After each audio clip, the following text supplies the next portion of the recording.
Hello everyone, welcome back to my channel flavours and recipes. ఈరోజు వీడియోలో పర్ఫెక్ట్గా బొబ్బట్లు ఎలా తయారు చేసుకోవాలో చూపించబోతున్నాను. అలాగే బొబ్బట్లని ఎలా స్టోర్ చేసుకోవాలో కూడా చూపించబోతున్నాను. హాఫ్ కప్ శనగపప్పు తీసుకుంటున్నాను. శనగపప్పుని శుభ్రంగా కడిగి నానబెట్టుకోవాలి. ఒక కప్పు గోధుమ పిండి, అలాగే హాఫ్ కప్ మైదా తీసుకుంటున్నాను. ఇందులోనే కొద్దిగా సాల్ట్ యాడ్ చేసుకొని జల్లించుకోవాలి. ఇప్పుడు ఒకసారి మొత్తం మిక్స్ చేసి ఒక గంటెడు నెయ్యి, ఆయిల్ లేదా బటర్ యాడ్ చేసుకొని ఆయిల్ పిండిలో చక్కగా కలిసిపోయే వరకు మిక్స్ చేసుకోవాలి. ఈ పిండిని కలుపుకోవడానికి ఏ కప్తో అయితే పిండి శనగపప్పు కొలుచుకున్నామో అదే కప్పుతో హాఫ్ కప్ కంటే కొంచెం ఎక్కువ వాటర్ కొద్దిగా యాడ్ చేసుకుంటూ పిండిని కలుపుకోవాలి.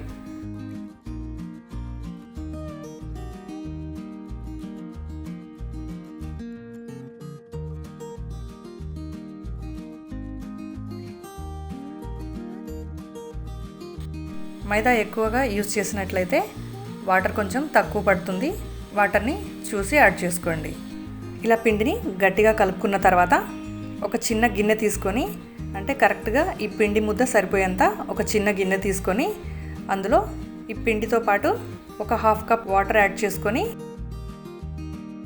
మూత పెట్టి ఒక అరగంట సేపు నాననివ్వాలి. ఇప్పుడు స్టవ్ మీద కుక్కర్ పెట్టుకొని మనం ఏ కప్పుతో అయితే శనగపప్పు నానబెట్టుకున్నామో అదే కప్పుతో 4 గింతలు వాటర్ యాడ్ చేసుకొని 7 నుంచి 8 విజిల్స్ వచ్చే వరకు, అలాగే పప్పు పూర్తిగా మెత్తగా అయ్యేంత వరకు ఉడికించుకోవాలి.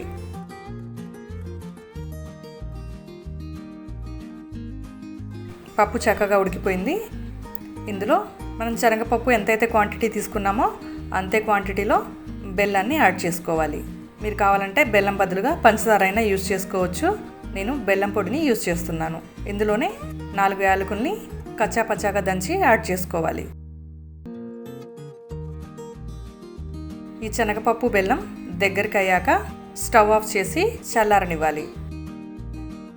ఇలా పూర్తిగా చల్లారిపోయిన శనగపప్పుని మిక్సీలో వేసుకొని ఫైన్గా గ్రైండ్ చేసుకోవాలి. బొబ్బట్టు విరిగిపోకుండా నీట్గా రావడానికి ఇలా శనగపప్పుని గ్రైండ్ చేస్తున్నాను. మీరు కావాలంటే పప్పు గుత్తితో అయినా మ్యాష్ చేసుకోవచ్చు. ఇలా పప్పుని ఫైన్గా గ్రైండ్ చేసుకున్న తర్వాత అదే కుక్కర్లో యాడ్ చేసుకొని 2 టేబుల్ స్పూన్ల నెయ్యి కానీ ఆయిల్ కానీ వేసి లో ఫ్లేమ్లో ఉంచి కలుపుతూ ఉంటే దగ్గరకు అవుతుంది. ఇప్పుడు స్టవ్ ఆఫ్ చేసుకొని వేరే ప్లేట్లోకి తీసుకొని చల్లారనివ్వాలి. ఇప్పుడు ఒకసారి పిండి ఎలా ఉందో చూద్దాం. పిండి వాటర్ పోసి పెట్టాం కదా, కావాల్సినంత పిండి వాటర్ పీల్చేసుకుంటుంది. మిగిలిన ఎక్సెస్ వాటర్ని పక్కన పెట్టేసి పిండి తీసుకొని పిండిని సాఫ్ట్గా అయ్యేంత వరకు ఒక 10 నిమిషాల వరకు కలుపుతూనే ఉండాలి. పిండి ఎంత సాఫ్ట్గా ఉంటే బొబ్బట్లు అంత మంచిగా వస్తాయి.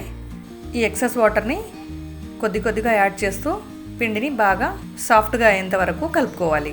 ఇలా కలుపుతున్నప్పుడు కొద్దిగా నెయ్యి కానీ ఆయిల్ కానీ యాడ్ చేసుకొని పిండిని కలుపుకోవాలి.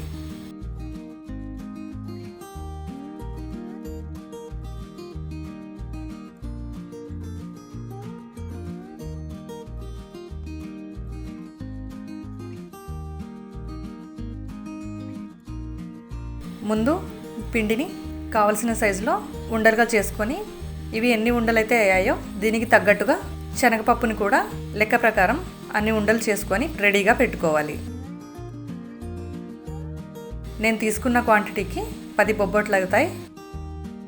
ఇప్పుడు ఒక కవర్ తీసుకొని దానిపైన కొంచెం ఆయిల్ కానీ నెయ్యి కానీ అప్లై చేసి కొద్దిగా పిండి తీసుకొని రౌండ్ షేప్లో ఇలా చేతితో చుట్టుకొని కొద్దిగా ఇలా స్ప్రెడ్ చేస్తూ ఈ పూర్ణంని ఇందులో ఉంచి ఇలా పూర్తిగా కవర్ చేసి ఇలా చక్కగా రౌండ్గా చేసుకోవాలి.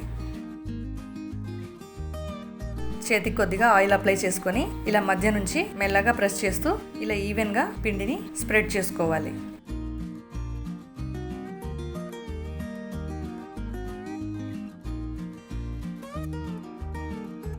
ముందుగానే స్టవ్ ఆన్ చేసుకొని పెనం వేడి చేసుకోవాలి. పెనం పైన కొద్దిగా ఆయిల్ వేసుకొని ఆయిల్ కొద్దిగా వేడెక్కాక బొబ్బట్టుని పెనం మీద వేసుకొని మీడియం ఫ్లేమ్లో 2 వైపులా చక్కగా కుక్ అయ్యేంత వరకు కాల్చుకోవాలి. పిండిని ఇలా వాటర్లో నానబెట్టడం వల్ల చాలా సాఫ్ట్గా వస్తున్నాయి బొబ్బట్లు. మీరు కూడా ఒకసారి ట్రై చేసి ఎలా వచ్చిందో నాతో కామెంట్స్లో షేర్ చేసుకోండి. ఇలానే అన్ని బొబ్బట్లని కాల్చుకోవాలి. ఇలా రెడీ చేసుకున్న తర్వాత మిగిలిన బొబ్బట్లని ఎలా స్టోర్ చేసుకోవాలో చూద్దాం. బొబ్బట్లు పూర్తిగా చల్లారాక ఇలా కవర్ కానీ బటర్ పేపర్ కానీ తీసుకొని ఒక్కొక్క బొబ్బట్టుని కవర్ మధ్యలో ఇలా అన్ని సెట్ చేసుకొని ప్లాస్టిక్ కవర్లో కానీ ఒక బాక్స్లో కానీ ఉంచి ఫ్రిడ్జ్లో స్టోర్ చేసుకోవాలి. ఇలా 5-6 రోజుల వరకు బొబ్బట్లని స్టోర్ చేసుకోవచ్చు. నెక్స్ట్ డే మనకు కావాల్సినన్ని బొబ్బట్లు తీసుకొని ఒక 15 నిమిషాలు ఇలా తీసి ఉంచినట్లయితే బొబ్బట్లు సాఫ్ట్గా అవుతాయి. ఆ తర్వాత కావాలంటే ఇలా డైరెక్ట్గా తినొచ్చు. లేదంటే పెనం మీద కొంచెం వేడి చేసుకొని నెయ్యి కానీ ఆయిల్ కానీ అప్లై చేసి నెయ్యి కానీ ఆయిల్తో కానీ మళ్ళీ ఒకసారి వేడి చేసుకొని టేస్ట్ చేయొచ్చు. నా వీడియో నచ్చినట్లయితే తప్పకుండా లైక్ చేయండి, షేర్ చేయండి, సబ్స్క్రైబ్ చేయండి. ఇంకో మంచి రెసిపీతో మళ్ళీ కలుద్దాం. Thanks for watching.